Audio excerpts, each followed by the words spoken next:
Please, Claire. Okay, great. Let me share my screen with you so you can see the talk. And yeah, thanks very much for the introduction, Philippe. It's a pleasure to work with you as well. And I'm slightly sad not to be there in person. I think we'd originally planned this seminar for earlier in the year when we'd hoped, you know, that I could come in person, but it's still nice to be able to come and talk to you from my spare room. So as Phil said, I'm going to tell you about ways of testing dark energy models, particularly ways that we can learn about what the universe is doing on the very largest scales, actually by doing experiments in the lab. So how we make that connection between very small scales and very large scales. So to give you a little bit of an outline of what I'm going to talk about for the next sort of 45 minutes, is we're going to talk about why dark energy motivates us to consider extrascalar fields and how they mediate extra forces and what we mean by screening those forces. And then I'm going to talk about how you might think about then searching for that kind of new physics, and then in particular why a specific class of experiments that are called atom-interferometry turn out to be a really good probe for these kind of models that are motivated from cosmology. But a different, why are my slides not changing? There we go. A different way of framing this talk is to think about this slide. So the kind of signals of new physics that I'm really going to be talking about in this talk are violations of the equivalence principle. So as I'm sure everybody knows, the equivalence principle is, or testing the weak equivalence principle is about asking whether all objects fall at the same rate. And in particular, well, one way of thinking about that is do large and small objects fall at the same rate under gravity? And the apocryphal story is, of course, that Galileo dropped objects off the Tower of Pisa. I believe that didn't actually happen, but it makes for a much nicer image. And found that indeed all objects fell at the same rate under gravity. So our standard picture is the central image here, that large and small objects fall in the same way. So what we're going to see in the first part of the talk is that our theories of dark energy actually motivate us to consider scenarios where a small object would actually fall faster. So we're going to see that dark energy gives us an additional force which is felt more strongly by small objects than by large objects. And so if you let them fall in the same environment, you would see the smaller objects falling faster. So that sounds like and is a violation of the equivalence principle. So you might at this point kind of wonder why on earth I'm going to tell you about that, given the very good tests of the equivalence principle that we have already. So we're going to see why this kind of violation of the equivalence principle could exist and not have been detected so far. And then in the last part of the talk, I'm going to tell you, as I said, about atom-interferometry experiments, which are a really good way of looking for this new physics that we wouldn't have been able to see otherwise. So that's kind of the framing idea that I want you to have in your heads throughout the rest of this talk. Okay. So dark energy, obviously, as I'm sure most people here know, is what we call whatever the unknown substance is that is driving the acceleration of the expansion of our universe. And cosmological data over the last few decades have really kind of zoomed in on a very consistent picture of our universe that is, which is shown in this top left plot here, that the universe is about 70% something that looks like a cosmological constant today, and about 30% something that looks like matter or cold dark matter. So that's fantastic. That's a really precise breakdown of the energy budget of our universe today. But if we start to interrogate that data more, we find there's still a huge degree of uncertainty about what that cosmological constant or dark energy substance is. So the bottom right is a plot from the Planck collaboration asking one of the most simple questions you could ask about this component. If we call it a cosmological constant, is it actually a constant in our universe, or does its equation of state maybe evolve with the evolution of the universe? So that's if it's a true cosmological constant, with no other new physics going on, you would expect the data to be you would expect our universe to sit right at the crosshairs of the plot on the bottom right. And we can see that is absolutely consistent with the data that we have, but there's a lot of freedom there, at least in terms of what the data are currently telling us for other physics to still be playing a role. And whilst we still don't understand the fine-tuning issues inherent in the cosmological constant, I think there's a lot of scope here to ask what new physics might possibly be playing a role on the larger scales of our universe, and what are the signatures of that, and how do we go about detecting it. So that really motivates us to think about light scalar fields. So these are obviously one of the simplest things that you can add into your model of physics. They need to be light if they're going to play a role on cosmological scales. And we find that they're a common consequence of our attempts to, not a universal, but a common consequence of our attempts to understand what is going on the larger scales in our universe. Typically, when people try to understand dark energy or try to solve the cosmological constant, often when you're introducing new physics to do that, you either introduce a new scalar field directly. So maybe this is a quintessent scalar field rolling in a potential, and that evolution of the field is driving an accelerated expansion. So the scalar field then is directly responsible for the acceleration of the expansion of our universe. Or maybe you come at the problem from a different angle and you say, well, maybe why the universe is not behaving as we expect on the large scales is because actually we were too hasty in extrapolating our theory of gravity from solar system and galactic scales all the way out to the larger scales in the universe. And maybe there's a modification of our theory of gravity which plays a role.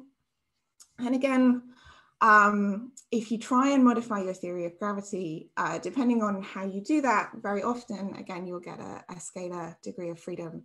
So in that case, maybe the scalar is not driving the accelerated expansion itself directly, but it's a side effect of the mechanism that's doing that. And just as an aside, there are other motivations beyond dark energy now to think about light scalar fields playing a role in cosmology. There are theories which where your dark matter component in the universe could also be a light scalar field. So these are fuzzy dark matter models. Thinking about what these scalar fields can do, what they're allowed to do, what they're not allowed to do by the data we have, hopefully will give us some insight into what are these missing pieces of our cosmological puzzle. So again, just to set your expectations for the rest of the talk, now when I'm going to talk about dark energy, what I'm going to talk about is are light scalar fields allowed in our universe, and what are their properties. So I'm going to take the sort of phenomenological approach of thinking about them rather than kind of telling you about a solution to the cosmological constant problem or a unified kind of cosmological model. And I'm also actually going to end up working for the rest of this talk in flat space, because all of the environments that I'm going to be interested in are very low curvature gravitational environments. So we're just going to be talking about the effects of this scalar field on a flat gravitational background. Okay. So what I've tried to convince you of is that that our current understanding of cosmology really motivates thinking about adding in light scalar fields into your cosmological model, so into your model of particle physics as well. And when you do that, it turns out to be extremely difficult to stop that scalar field from interacting with matter on some level. And now you should be thinking, well, I have a scalar field, it's light, it interacts with ordinary matter. That sounds like something that is mediating an additional force in my universe. And indeed it will. And that becomes a problem because light scalar fields mediating fifth forces are something that people have been looking for experimentally for a very long time. One of the ways, a common way, and the way that we're going to focus on in this talk of these forces to show up is as an addition to the Newtonian potential, which takes the form that I'm showing on this slide. So you're interested in what is the extra force between two masses, M1 and M2. that extra potential falls off with the distance between them in the way that you would expect. They have some coupling strength, which we normalize with this parameter alpha compared to the gravitational coupling strength. And if our scalar field has a mass, then there's some exponential suppression that tells you can't transmit information about the force further than the quantum wavelength of your field. And then you can go away and test whether we see this extra Yukawa potential in the lab. That's the plot on the left-hand side, or in the solar system. That's the plot on the right-hand side. And you can see that, well, firstly, that there's a wide variety of constraints here. And secondly, that the constraints are very good, that this parameter alpha has to be very small. Unless we're thinking about really, really short distances, that parameter alpha is very tightly constrained. And that's generally the picture, that if you want, it's very difficult for an extra fifth force to exist in our universe without us having to add in an additional fine tuning on top of all of the other fine tunings in our model of physics to suppress the coupling of the scalar field to matter. So why is this not so how do we resolve this tension between the fact that our cosmology is motivating us to include these scalar fields, but the experiments that we've been doing are telling us that actually we don't see it, and there's no space in the data for such a scalar field to exist. And the resolution of that tension is in fact that we've only considered the very simplest models of our scalar fields. In fact, we've only considered a linearized theory, so the first kind of terms that you would write down in your action, the simplest terms. And that really probably shouldn't be the point at which we stop with our theories. You could think, if my scalar field is coming from some modification of gravity, well, gravity is not a linear theory. We know, for example, the Schwarzschild radius around a black hole is the point at which gravity becomes nonlinear. So maybe I could expect nonlinearities in a theory that's coming from a modification of gravity. If we take the opposite view of our scalar field, that it's coming from some particle physics motivation, well, we also know that the one scalar field we have in particle physics, which is the Higgs, has some nonlinearities there, has a nonlinear potential, and that's what gives us electroweak symmetry breaking and all of the physics that we need. So I'm not claiming that this is a proof. Obviously, proof by analogy is not convincing, but this is just sort of to motivate the fact that we probably shouldn't stop at the point where we're only thinking about linear physics here. And it's interesting to explore what nonlinearities give you. And what nonlinearities give you is suddenly a huge phenomenology for these theories, a really exciting range of possibilities for the kinds of physics that we could go out and look for. And that really is, I think, the real reason for looking at these theories in detail. Whether or not you think the specific models that I'm going to introduce you to are the correct physics that actually describe our universe, understanding the possible phenomenology, the possible observational signatures that you get from these kind of nonlinear modifications of gravity gives you things to go out and look for. Gives you signatures to go out and look for in the universe, or as we're going to talk about in the lab, to test your theory of gravity. So you're not always just going and checking that GR matches your data. You understand where anomalies might show up in your data to tell you that actually there's something else going on. So if we're thinking about this from a microphysics point of view, from how our scalar field is interacting with matter on the kind of particle level, we can think about the effects of the effects of these nonlinearities of this new physics show up in kind of three different ways. Because now the theory is nonlinear, we don't have a superposition principle anymore. And so the fluctuations of our scalar field that are transmitting the force in our universe know about what the background is and are influenced by the background that they're moving on. So you can arrange things so that in certain environments, on certain backgrounds, the coupling of your scalar field to matter becomes weak dynamically. That's an obvious way of suppressing the effects of a fifth force. You could arrange for the mass of your scalar field to become large in some environments. Suddenly your force becomes much shorter range than you thought it was before. And that again would make it harder to see these light scalar fields in your experiments. Or you can change the kinetic structure of your theory in a way in which it makes the scalar field, it makes it hard for your scalar field to propagate in certain backgrounds and in certain environments. And again, that makes it difficult to see the effects of your fifth force. Now, the type of behavior that I'm going to talk about in the rest of this talk is the second option here, that the mass of your scalar field changes with the environment. And whilst that maybe initially sounds like a very strange and kind of baroque behavior, just as an aside, I want to say that this is actually something that we already see in standard electromagnetism.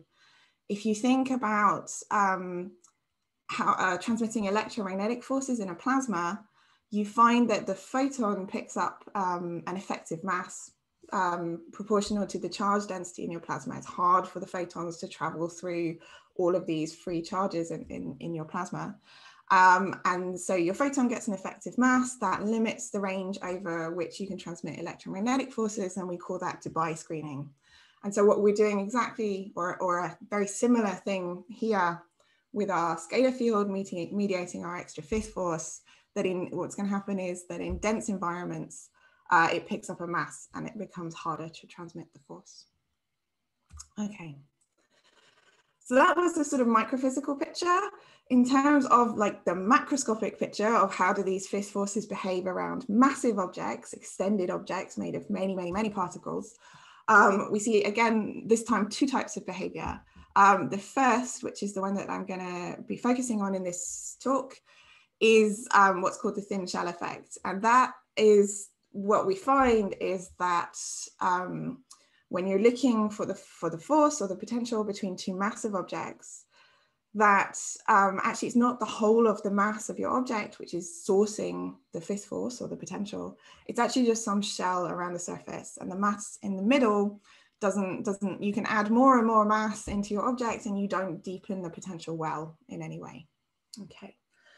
The second type, just to give you a sense of the different things that can happen, the second type of phenomenology here is known as Feinstein screening.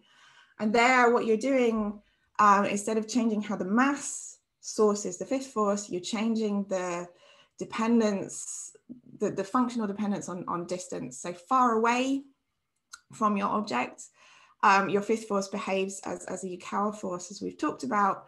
But closer inside some radius, you change the behavior on R. So it doesn't grow as steeply with R as you come in towards your object. It's a much shallower dependence, and that again hides your fifth force.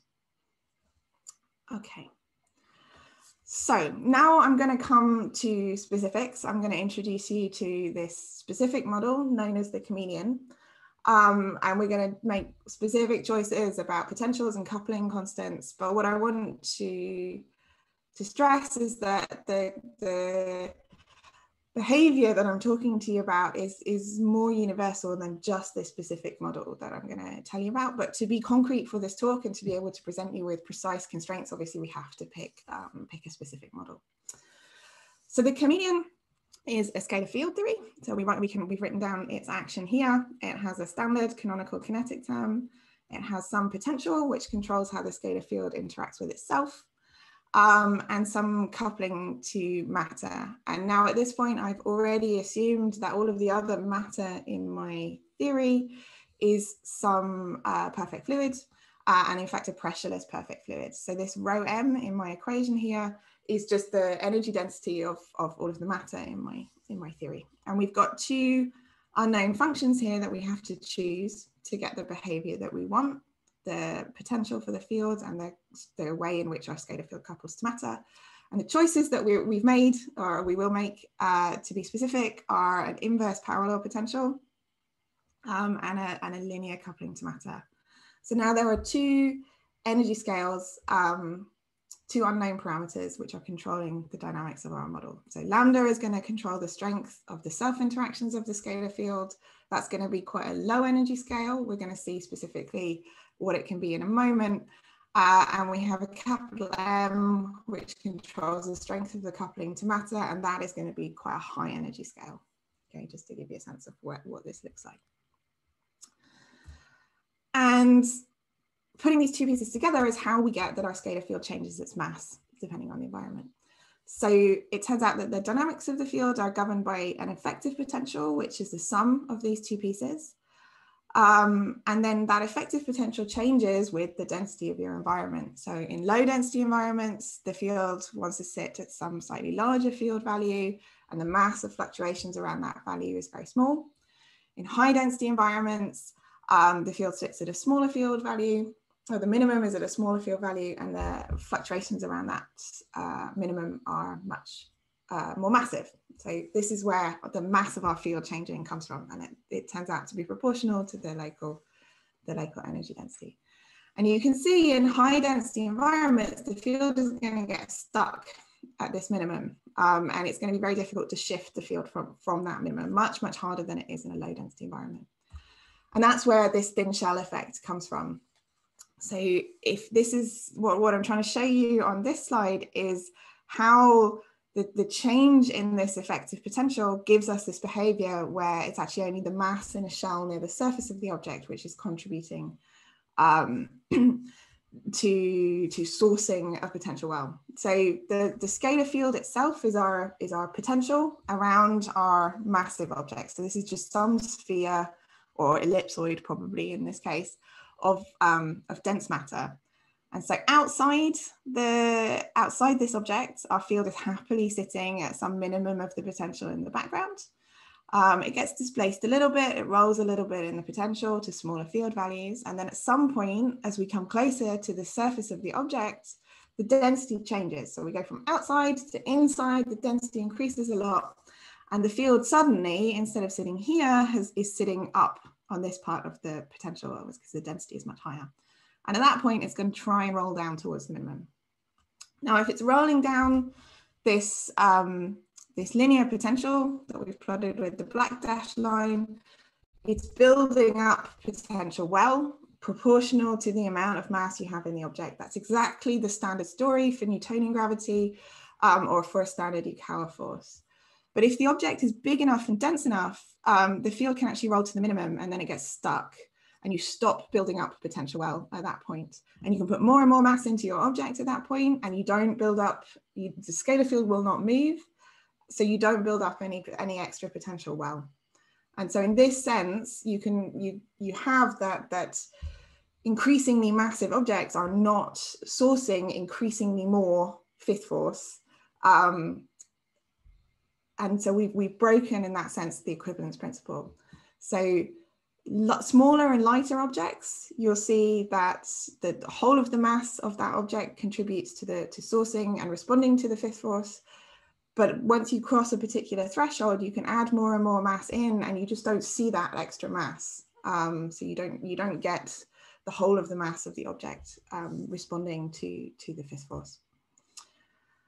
And that's where our violation of the equivalence principle comes from. But the important thing here is that that's not a violation that we've put in from the beginning. Our field couples universally to all types of matter, but the dynamics of the theory give us an emergent violation of the equivalence principle. Okay, this slide is basically just saying what I've just said in maths. So this is just what the condition is for this change in behavior between small objects where the whole of the mass of the object responds to the fifth force, and larger objects where it's a fraction of the mass that responds. So this, just to come back to the picture we started with, this is why we get this picture on the right hand side, that our small objects, the whole of their mass are feeling the fifth force, fall faster, are experiencing a stronger fifth force than the larger objects. Okay, I'm going to go on to talking about testing this now, but maybe this is a good point to pause and just ask if there are any questions on what I've introduced so far.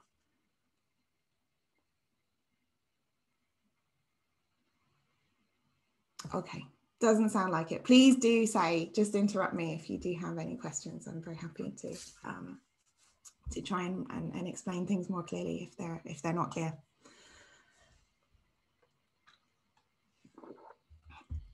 Okay, so I said I was going to talk about lab experiments, and I am. But I do want to, at this point, highlight the some work that was not done by me, but which I think is quite exciting, that's been led by Harry Desmond, who's a postdoc in Oxford, which is looking for astrophysical hints of this kind of behavior. So what we've motivated is making a distinction between small and large objects. And you can see that separation in many environments. In particular, you could do that separation in a galaxy. So you could say stars are large objects. They're not going to feel the fifth force. But my galaxy is also composed of gas and of dark matter, assuming my dark matter is some sort of particle distribution. And those are going to be small objects in this classification. So if I have a galaxy which is falling in some external gravitational field, maybe sourced by a nearby cluster or something else, then the gas and the dark matter are going to feel more of a force than the stars are. So maybe you get an offset between where the gas is and where the stars are in your galaxy, correlated with the direction of the local gravitational field. And maybe you could even go a step further than that and say, well, that sort of offset is going to warp my stellar disk. So maybe I can also look for warping of the stellar disk that correlates again with the direction of the local gravitational field. So these two tests were proposed a number of years ago, getting on for 10 years ago now. But in the last couple of years, the data has become good enough to look for these effects. And what is surprising, at least to me, is that they do actually see to a high statistical significance both the gas star offset and the warping of the stellar disk aligned with the local gravitational field. And they're both consistent with a screened force along the lines of what I've been telling you about, with a coupling to matter of about 10 times the Planck scale and a background Compton wavelength of order about 2 megaparsecs. Now, the authors themselves would say that whilst this is a strong signal for something going on in galaxies, there are a lot of potentially challenging systematics there and a lot more to be understood before we can claim that this is a detection of a fifth force.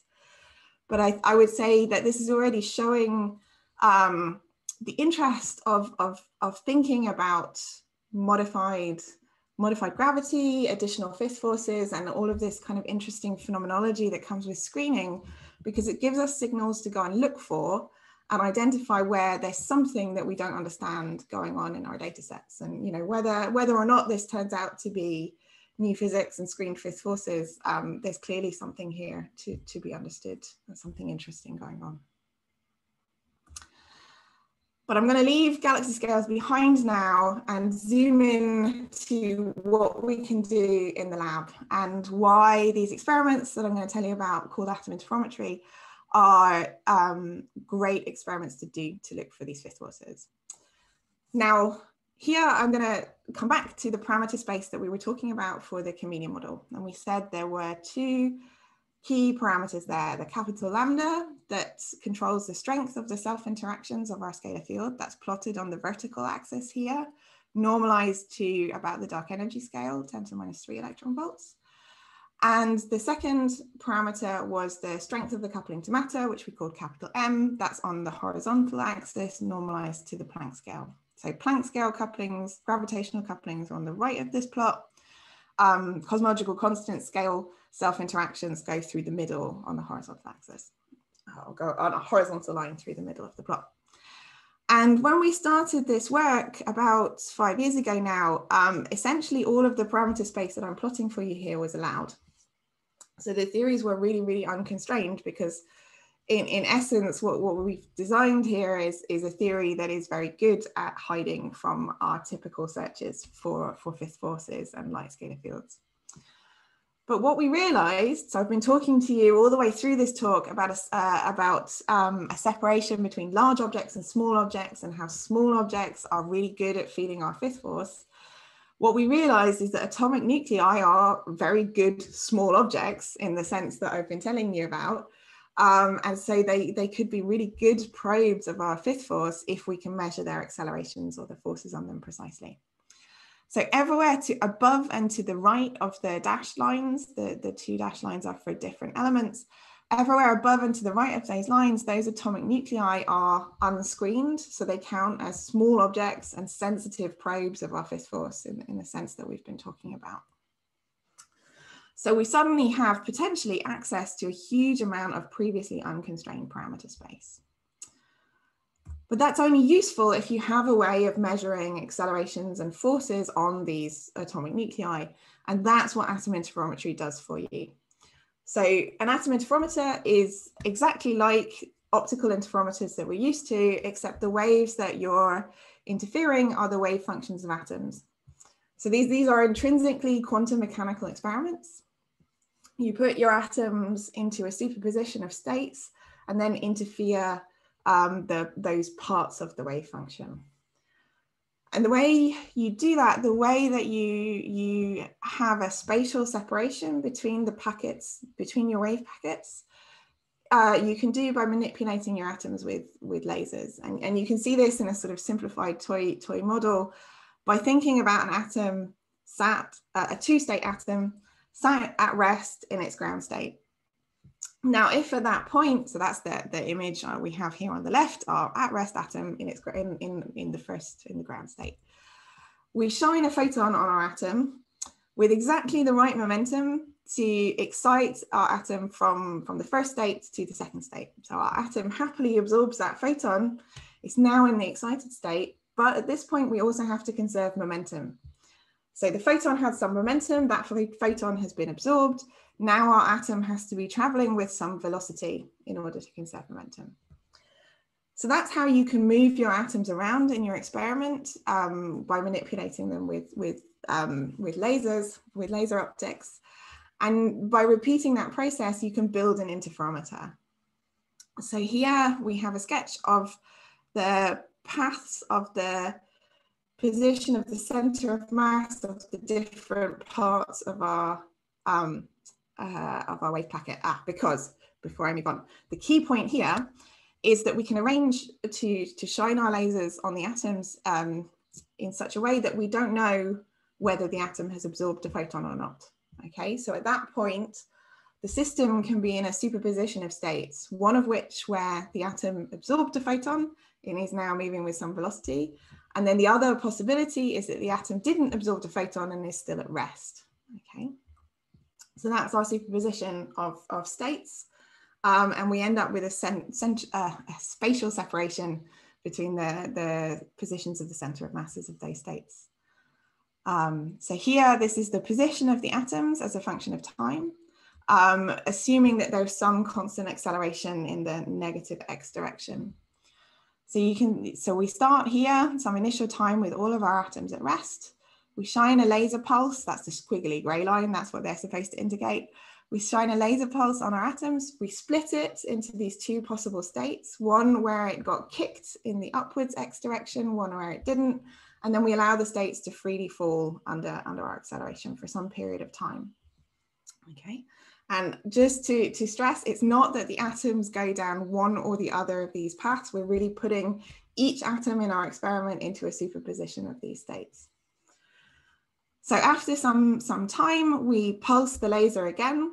We give our atoms a kick and we kick them back towards each other. So that's like the mirrors of our interferometer. We're recombining we're bringing the two parts of our wave back together. And then with a third pulse, we can recombine those parts of those wave packets and they will interfere depending on the phase that they've built up during the free evolution. And it turns out that the probability of measuring your atoms in an excited state at the output of your interferometer is controlled by three things. It's controlled by K, which is the wave number of our photons that we're absorbing. So that's a parameter we can control. Or, you know, that's a parameter of our experiment that we know. It's controlled by the time between our laser pulses. Again, that's something we can control with our experiment. And then it's proportional, or it's a function of the acceleration that our atoms have felt when they're freely falling. Okay, so if you can measure the probability that your atoms are in the excited state at the output of your interferometer, you have a direct measurement of the acceleration that they've experienced whilst they were freely falling in your interferometer. So this is perfect. This is exactly what we wanted. We wanted a way of measuring precisely forces on very small objects. And so atom interferometry gives us exactly that, a way of measuring the accelerations experienced by atomic nuclei. Okay, so I'm going to skip over the maths of that. So here's a sketch of what is happening, or sort of an idealized image of what is happening in our experiment. So one key thing to say is, obviously you have to do these experiments in a vacuum chamber. These are, you're cooling your atoms to very low temperatures. You need a very pristine environment in which to do this. And it turns out that the walls of your vacuum chamber are so thick, sufficiently thick and sufficiently dense that our scalar field becomes very massive inside the walls. Remember, this is a scalar field whose mass depends on the local environment. So that's very nice, because that basically gives us a fixed boundary condition at the walls of our experiment. And whatever is going on outside those walls, as far as our chameleon, as our fifth force is concerned, doesn't matter. We don't care. We have a boundary condition at the walls of our experiment that the field is in the minimum of the potential, and then we only have to think about what is going on inside. And inside our vacuum chamber, what will happen, if it's an entirely empty vacuum chamber, is the red line, that the field will be at some small value in the walls and will rise to some large value in the center, some larger value in the center, okay, and then decay again towards the other wall. And if we put our atoms at the center, they're not going to feel any gradient, because the center of our vacuum chamber is exactly where the gradient of our scalar field is 0. Now, obviously, you could move them off center and try and measure the gradient just induced by the walls, but actually you can do better than that. And you can put a source object inside your vacuum chamber. So if we put some lump of aluminium inside our vacuum chamber, maybe in position 1, then the potential that you get is the blue dashed line. And now you can see that when our atoms are held at the center of the vacuum chamber, there's a nice scalar gradient for them to fall down towards the source object that you've put in. And then maybe even you can think about moving it from one position to the other, sort of flipping the direction of your scalar gradient. And that's a nice way then of checking that what you're really seeing is an attraction between your atoms and your source objects, rather than some systematic in your vacuum chamber. So what we're going to do is flip the position of our source between positions 1 and position 2, and see if we see an effect that correlates with that. Now this, excuse me, this was, as I said, an experiment that we proposed back in 2015, working with, so this was myself and Ed Copeland in Nottingham, and working with Ed Hans, who's a cold atoms experimentalist at Imperial. Well, he was, I think he's retired now. And the group at Imperial were starting to planning to build this experiment. And then what we didn't realize was that a group at Berkeley actually had essentially a perfect experimental setup already to go away and carry this out. So this is a sketch of their experiment. So as you can see, this is the story I've been talking to you about. We've got a vacuum chamber here, that's the gray sphere. Put some source mass in the middle, that's some aluminum sphere.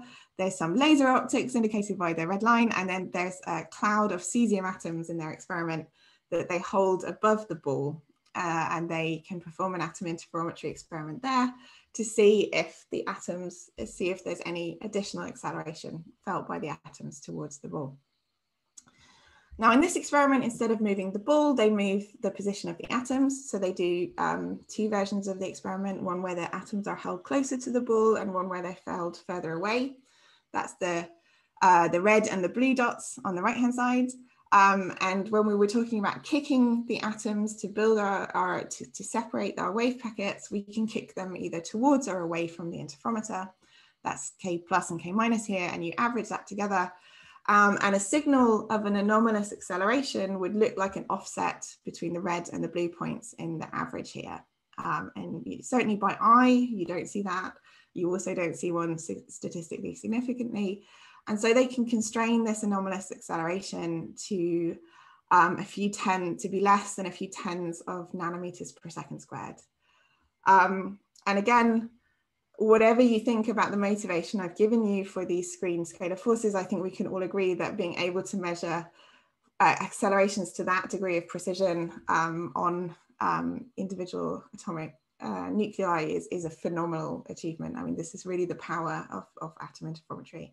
And just to be clear, this is not a technique that was designed for looking for screened fifth forces. This is a technique which is used for precision accelerometry now in all sorts of settings.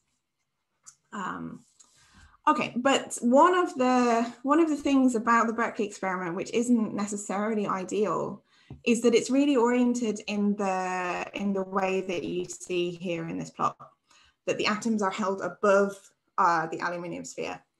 And so they're falling, maybe there's some attraction between the atoms and the sphere, but they're also just falling in the gravitational field of the Earth. So you've got a very large background on top of which you're looking for a small anomalous signal. And one of the things that we were able to do in designing the experiment at Imperial was to change the orientation of the experiment, essentially rotate it through 90 degrees so that you're looking so that you've got almost a zero background experiment. You're just sensitive to attraction between the atoms and the ball and not the gravitational field of the Earth as well. Okay, so this picture is largely to prove to you that the experiment exists. This is our experiment at Imperial. Here is the vacuum chamber in the center. Here is the oven where, so we work with rubidium atoms. So rubidium atoms are boiled off, injected into the chamber, and then cooled and manipulated inside the chamber with the laser optics, which comes in through the portals here. So we've done a first run of this experiment where the results, we put the results out, I guess that's getting on for 2 years ago now. And again, we didn't see an anomalous acceleration. We're currently not quite as sensitive as the Berkeley experiment, but we're still working to improve. So we can constrain this acceleration to be less than a couple of 100 nanometers per second squared. And this is a plot showing you what that means for our Chameleon parameter space. So again, this is the parameter space we've been talking about throughout the talk. We have the strength of the self-interaction, the energy scale and the potential on the vertical axis, normalized to an MEV, so approximately the dark energy scale. And then the strength of the coupling to matter on the horizontal axis, normalized to the Planck scale. Okay, and the previously existing constraints here are shown in green. Those are sort of traditional torsion balance wash experiments that look for fifth forces. They rule out the green parameter space. And the orange band comes from measurements of hydrogen spectroscopy. This was something that Philippe and I worked on a while ago. It turns out that at that point, the forces are so strong that you would perturb the energy levels of hydrogen away from the standard model predictions to a potentially detectable level. So that's what rules out the most strongly coupled models. Interestingly, that turns out to be a stronger constraint than you get from collider physics. And everything that is in the blue region is ruled out by the two atom interferometry experiments. So you can see that it has covered a huge amount of the previously available parameter space. Frustratingly, it has not covered what is arguably the most theoretically interesting window. Now, if you had asked us or asked the community before we did this experiment, you know, what is the region of this parameter space that you would really like to cover? You would probably have said, well, I want to look at couplings which are around the Planck scale. So I want to look at kind of gravitational strength effects. And maybe I want to look at dark energy scale self-interactions of the field, because after all, we've motivated this scalar field from dark energy. So it seems natural that maybe that is the other scale in our problem. And that would be, you would want to live on the dashed line through the center of the plot, and you would want to live out here on the right hand side. And you can see that there is a little window here, a little triangular window between the torsion balance constraints and the atom interferometry constraints that is currently not constrained. So the theory is much more constrained, much more constrained than it was a few years ago. But there's still motivation to push a little bit further. I think if we could cover that window, which we believe we know how to do, that's certainly experimentally doable, you would really be getting to the point where you could say that these models are excluded experimentally. Just to bring everything together, that galactic signal that I talked to you about the offset of stars and dust in galaxies, in this particular version of the model, that would live at the red dot up in the right hand side of this plot. So that looks, in this version of this model, that looks like it's already ruled out by torsion balance constraints, but maybe again, this is just one example model, so it's interesting to see if that could be explained by a slightly different version of the model. I'm just going to flash this up because I want to draw my talk to a close. I think I've been talking for 45 minutes now. That we've tried different choices of potential. You get sort of a similar story of the power of atom-interferometry to constrain these models. I'm happy to talk through this if people are interested in what is going on for different models.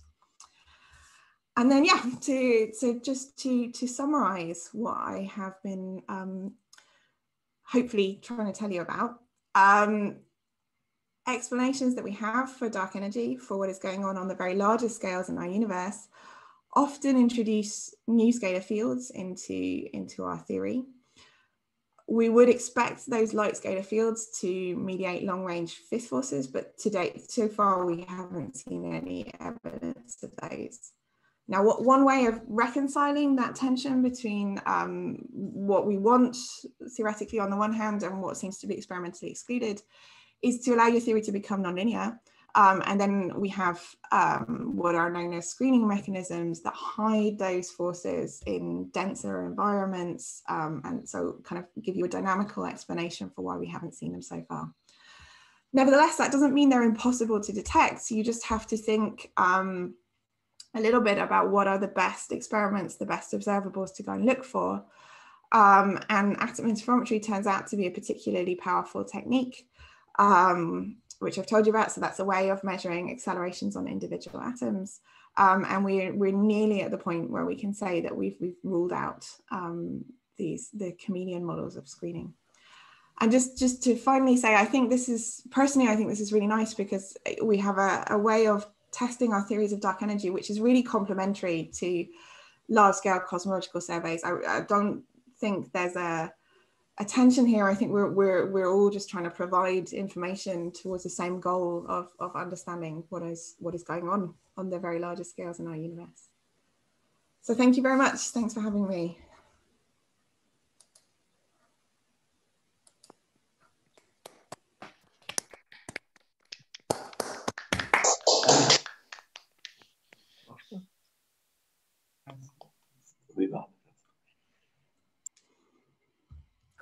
Okay.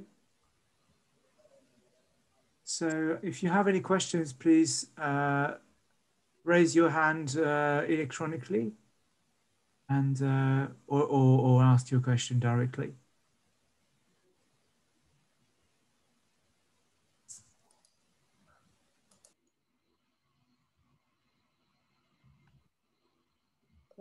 I have a question, if I may. Hi, Claire. Yeah, of course. Very nice talk. Thank you. Could you translate, for example, you already showed us one graph where you translated your bounds into more generic chameleon models, not exactly the potential you started with, but other powers. Could you also translate your bounds into, for example, Weinstein screening models? Or?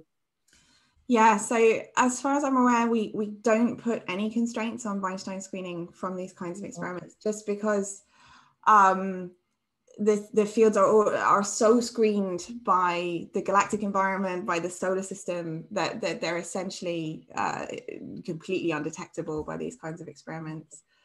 Where we win and for the Chameleon is really the vacuum of the experiment, the vacuum chamber is enough to unscreen the local environment because the field can respond pretty quickly to changes in density. But the Weinstein screening responds quite slowly to changes. It responds over very long distance scales. And so a small vacuum chamber is just not enough to unscreen the effects there. Mm-hmm. Thank you.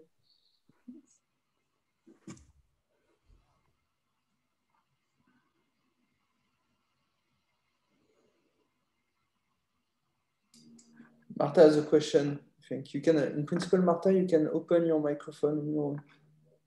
Okay, so just a couple of slides ago, you said that the galactic model, the galactic model is ruled out in this specific model. Can you say a bit more about this? So I don't work in the field, and I just would like to understand more what you mean by we can rule out this specific model compared to everything. Yes, right. That's the red dot. Yeah. So what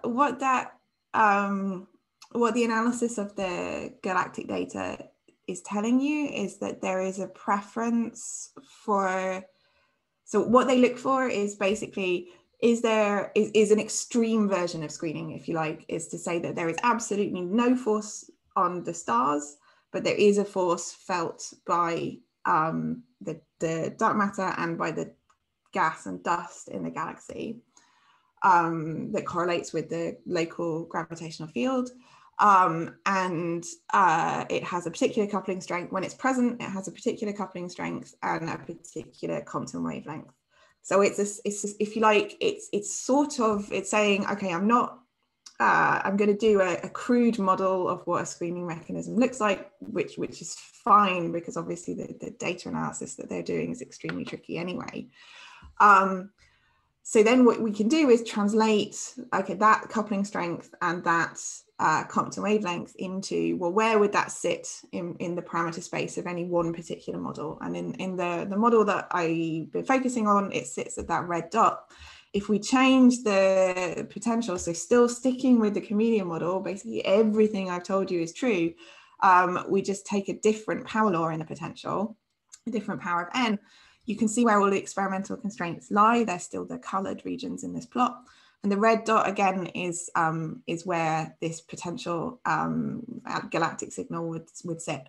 And it's sort of natural that it sits very much on the edge of the regions that have been otherwise ruled out by astrophysical observations. So those are things like, do stars burn at the same rate in dwarf galaxies and in more massive galaxies? Because maybe you would feel a bit more of the fifth force in a dwarf galaxy compared to a more massive galaxy. So even within the Chameleon model, there are regions, there are choices of potential where that galactic signal would not be ruled out, and then there are more models out there which I haven't particularly talked about in this talk, but where instead of changing the mass of the field, you change your coupling constant, and again that galactic signal lies in a region that would previously have been unconstrained. It's just because I wanted to tell you about the atom-interferometry constraints, I picked a model which shows them very nicely, but does turn out actually to where the galactic signal corresponds to a point in parameter space, which is covered by the torsion balance observations, measurements. Is that a little bit clearer? I can try and explain that more. Thank you very much. Thanks.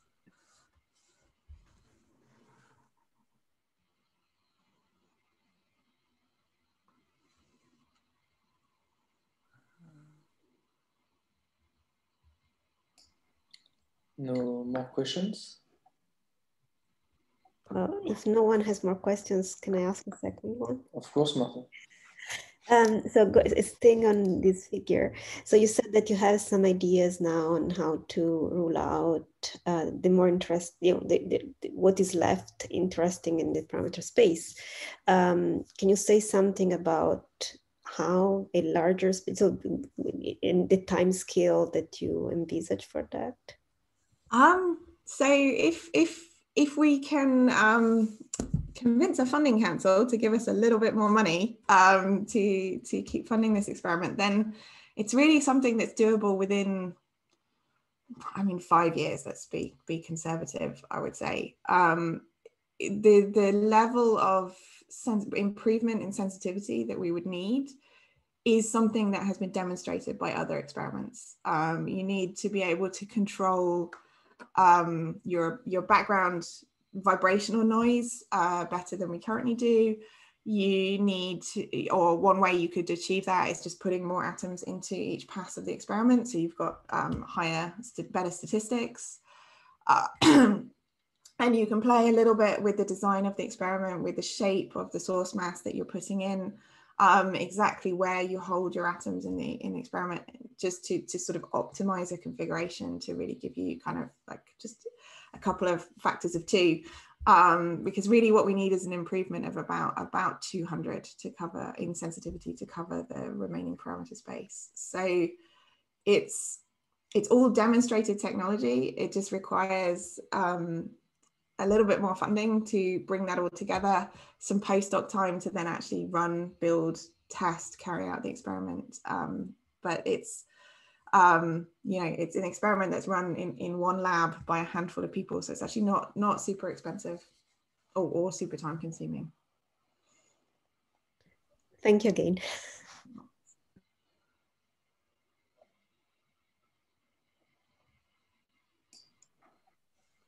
Okay. Are we done with questions? I guess so. There's no raising hands. Thank you again, Clare, for the seminar. Maybe you can give another round of applause. How do I say that? Thank you again.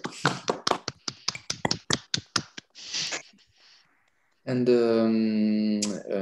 okay, I will shut down the Zoom. And so we have a seminar next week and all the other weeks until December. So have a look at the seminar webpage. So thank you again. Bye. Bye.